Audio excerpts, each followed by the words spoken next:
What's going on, you guys? Welcome back to the SFS channel. My name's Gavin, and today I've got my favorite video of the week for you guys.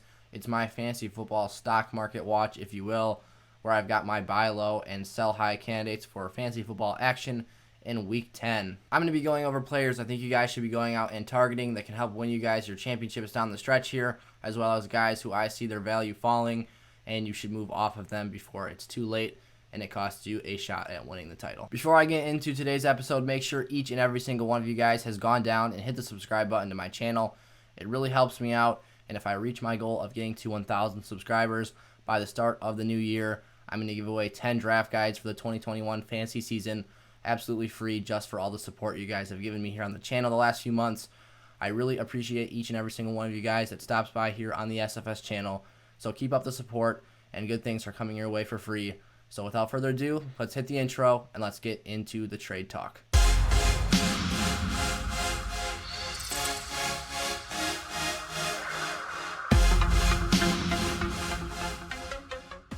One more thing before I get into today's first player, I want to let you guys know that if you have any questions regarding your league specifically, or any questions regarding a trade that's been proposed to you, or if you should offer someone else a trade, let me know down in the comment section. I'll be sure to get to each and every single one of you guys.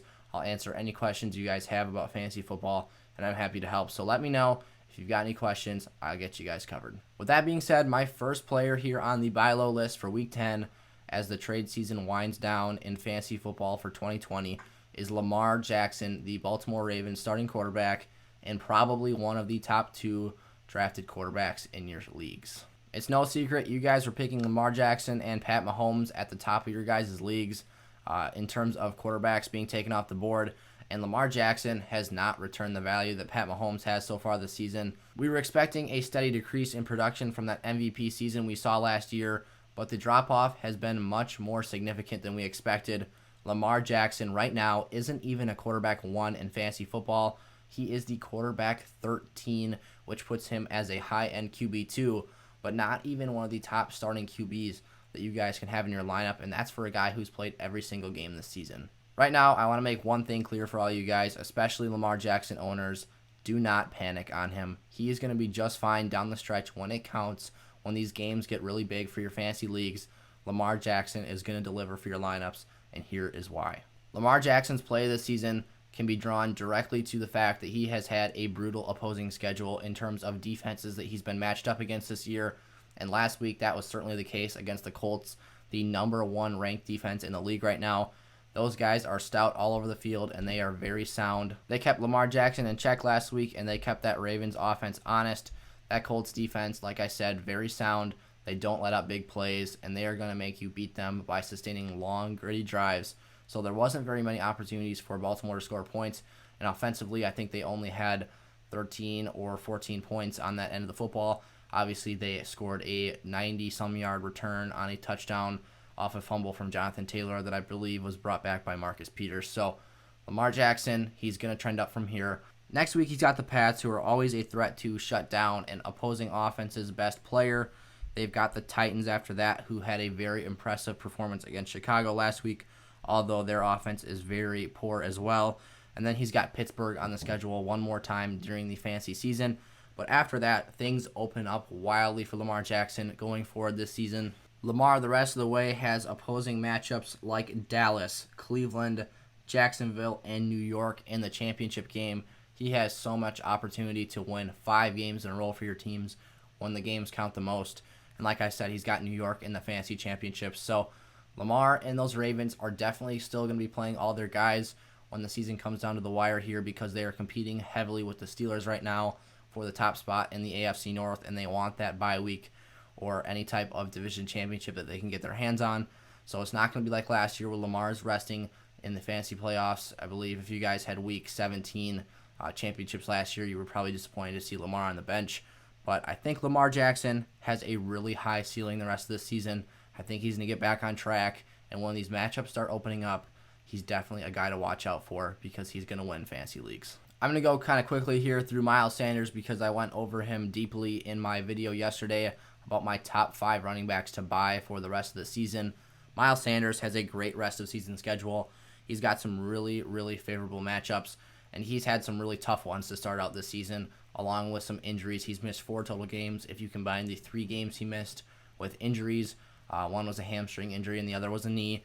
And then if you add that bye week in there, 4 games missed for Miles Sanders, but he has been excellent one on the field this year.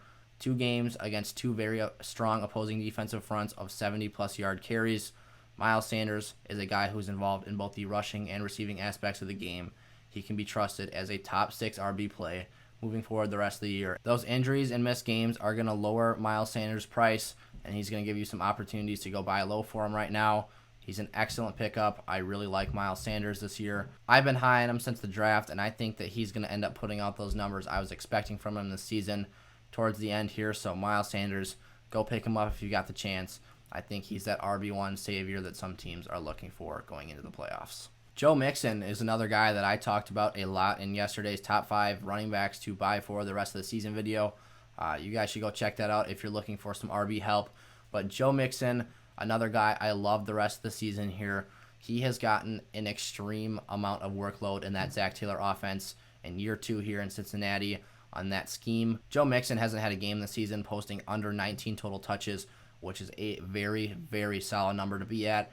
And he continues to be highly involved in the rushing and receiving aspects for his team. That kind of volume and versatility is crucial in fantasy leagues, and it gives you some major upside here down the stretch. The only real flag I see for Joe Mixon the rest of the year looking forward is that he does have that injury he's coming back from in his right foot, along with the fact that he does have Pittsburgh on the schedule twice the rest of the year, but one of those matchups is this week.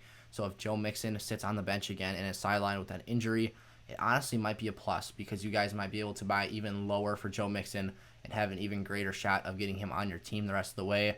And then after that, he's going to put up really nice numbers. I think, though, that the volume he gets and the versatility that he has in that offense gives him some very nice upside. And even in a game against Pittsburgh, he has the potential to be an RB1. Moving into some wide receivers to buy low for here the rest of the season, Tyler Lockett is one of my favorites. And you guys, if you stick around here, subscribe to the channel, you will see him in my video coming out later this week with my top 5 favorite wideouts to buy low on the rest of the fantasy season.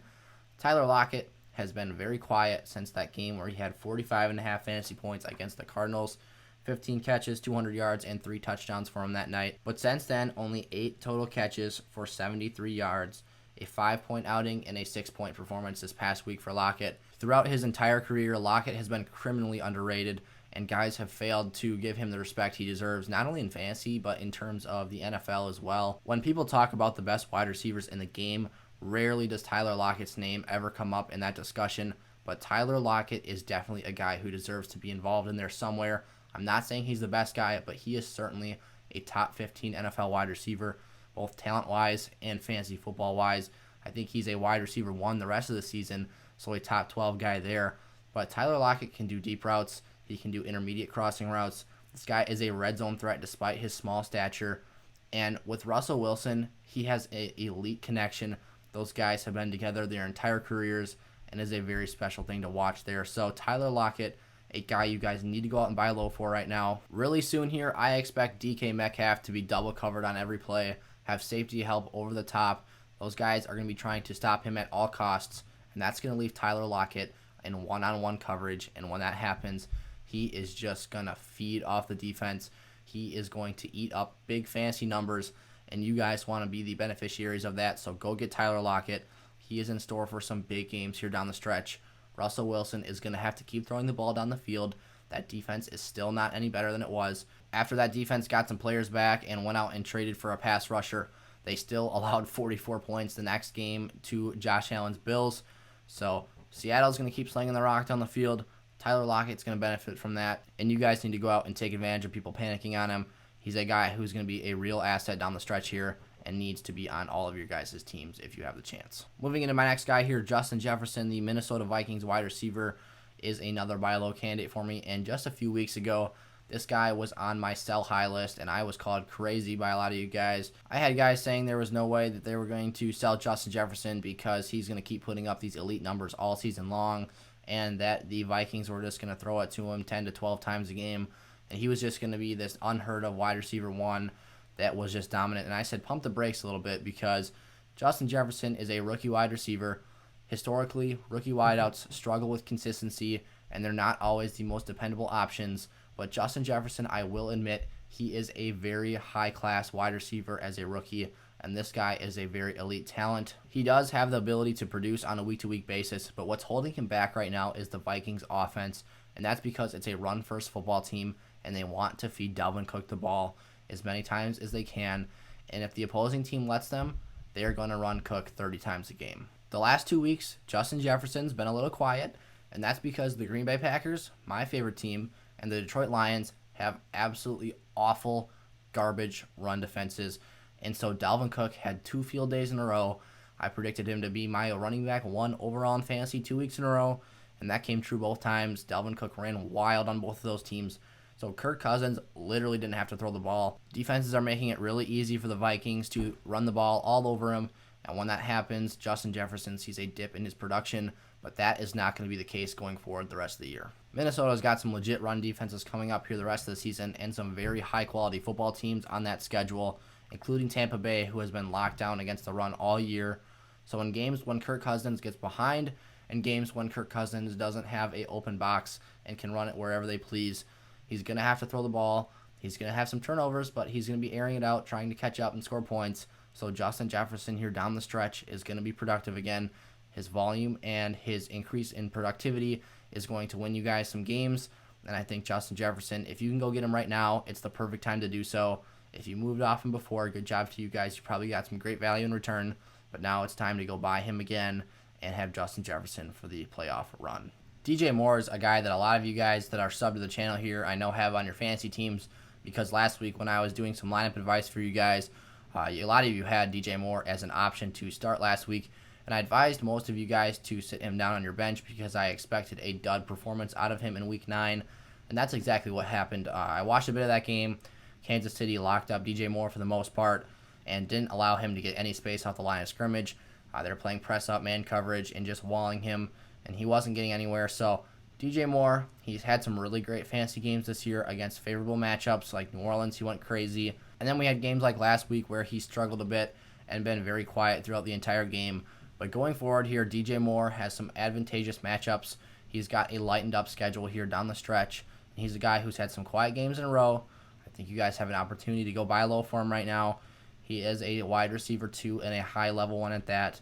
And I think DJ Moore gives you guys some nice upside and stability in your lineups the rest of the season. My next guy up here and my last wide receiver on the buy low list for Week 10 is Michael Thomas, the Saints wideout. And Michael Thomas simply has just had 2 games this season where he's actually suited up, both against the Tampa Bay Buccaneers. 8 total catches, only 68 yards on the season for MT, who had a historically great season last year. And simply put, you guys can have all the leverage right now in Michael Thomas trade discussions. He's played 2 games. He hasn't produced highly in either of them. Both were difficult matchups against the same team, but I think Michael Thomas going forward is going to have a lot of value and get back to that top 3 fantasy form. Just to name some of Michael Thomas's matchups the last few weeks of this season, he has San Fran, Atlanta 2 times on the schedule during the fantasy season, Philadelphia, and the championship game this year is Minnesota, and that is a rivalry game at this point. They've had some very good playoff games the last few years here. Michael Thomas is in for a big end of the season. He looked very good against Tampa Bay in his limited targets. You have to take into consideration here, if you're a Michael Thomas owner, the reason you shouldn't panic is because the Saints just whooped Tampa Bay out of the water in that game. They had no reason to throw the ball late, and so Michael Thomas did not have to be involved. His first game coming back from injury as well. They don't want to overuse him. So Michael Thomas, I think this is actually a very promising sign to see him put up the numbers he did on Sunday night last week. So Michael Thomas, go get him. I think you guys have lots of leverage here. With only 2 games being played and both of them being not so hot performances, I think Michael Thomas might be one of the easier players to get who is a top level potential player. Another player who made last week's buy low list that I kind of forecasted as an even lower buy this week is Mark Andrews. If you guys were able to go out and get him last week, great job. This guy is in for a big finish to his fantasy season in 2020. Just like Lamar Jackson, these defenses that they've been playing, obviously they're on the same team, have been very, very high level this year. And Mark Andrews last week, I projected a very minimal performance from him against Indianapolis, who has just been very good all season long defensively. So Mark Andrews, the schedule lightens up here. Remember, he's got Cleveland, the Jags, Dallas, and New York to finish off the season. So I could see Mark Andrews having some big games. He's been a bit streaky this season, but in the games with nice matchups, he has produced very well. And in those games when he's had very tough matchups, he's been really quiet. So Mark Andrews, though, with that schedule opening up, is a top-level fantasy tight end. He's a top 3 guy for me, with George Kittle being sidelined for the rest of the fantasy season. Into the sell high list for Week 10, the Josh Jacobs hate is going to be how we're starting off things here this week again. I think he's made my sell high list every single week this season. Time is running out, but it isn't quite up yet to sell Josh Jacobs. You guys need to do this, especially in PPR leagues. I don't have an issue if you want to hang on to him in your standard leagues because he is a safe floor option, although his ceiling is limited.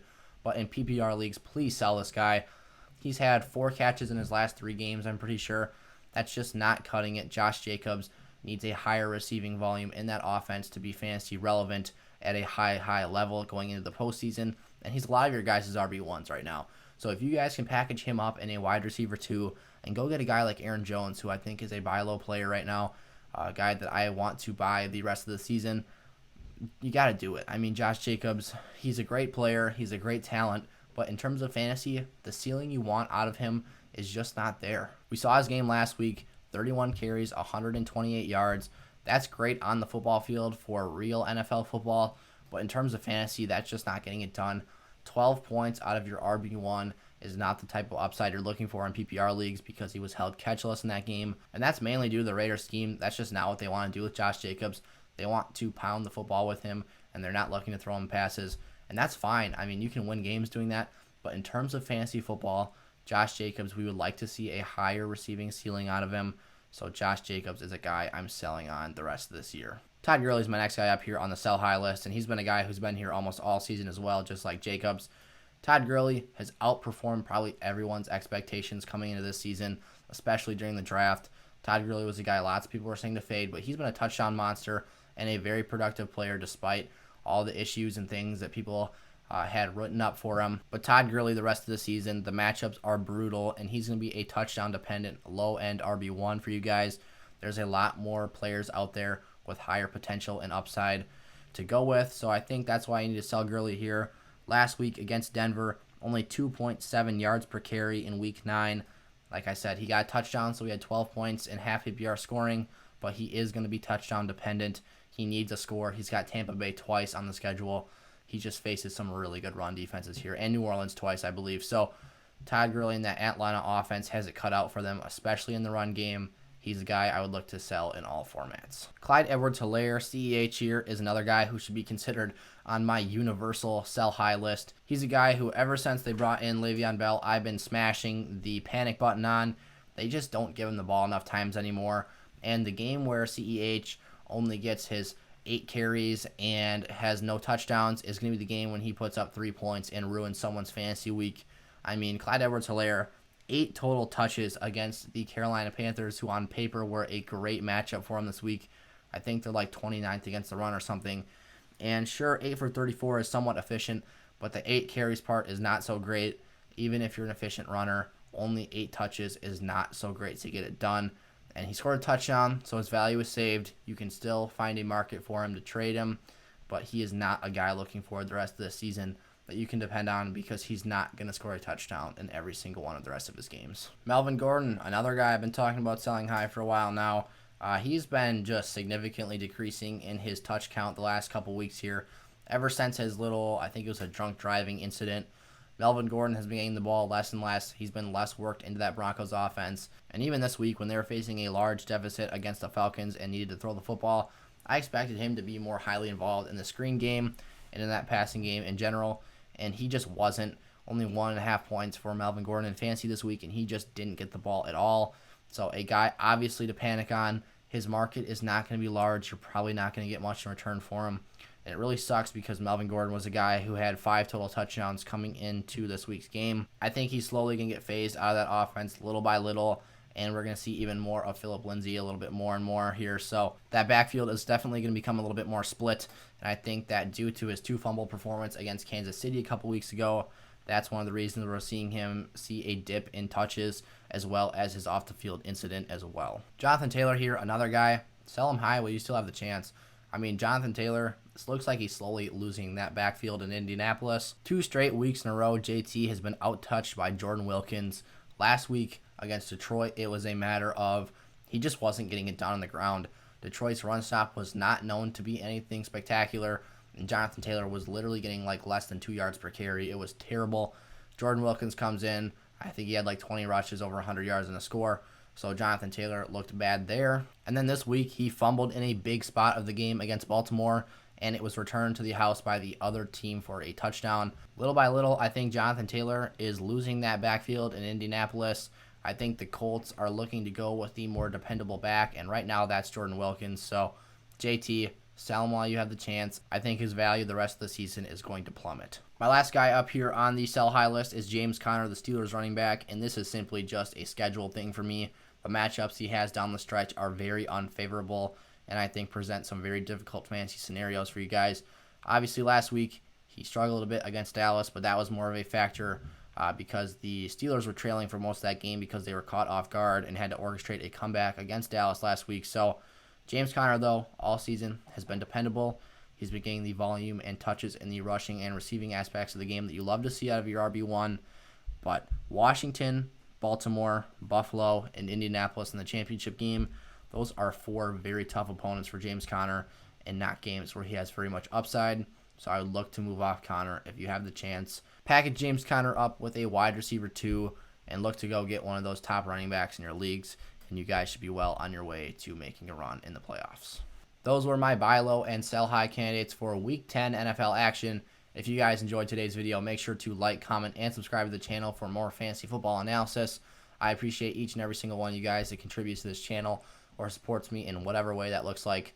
I really appreciate you guys. I love having you guys stick around here, and I look forward to seeing this community grow over the coming weeks and months here on the channel. So make sure to stay tuned for tomorrow's episode. I've got more trade stuff for you guys this week, and I'll see you next time. Peace out.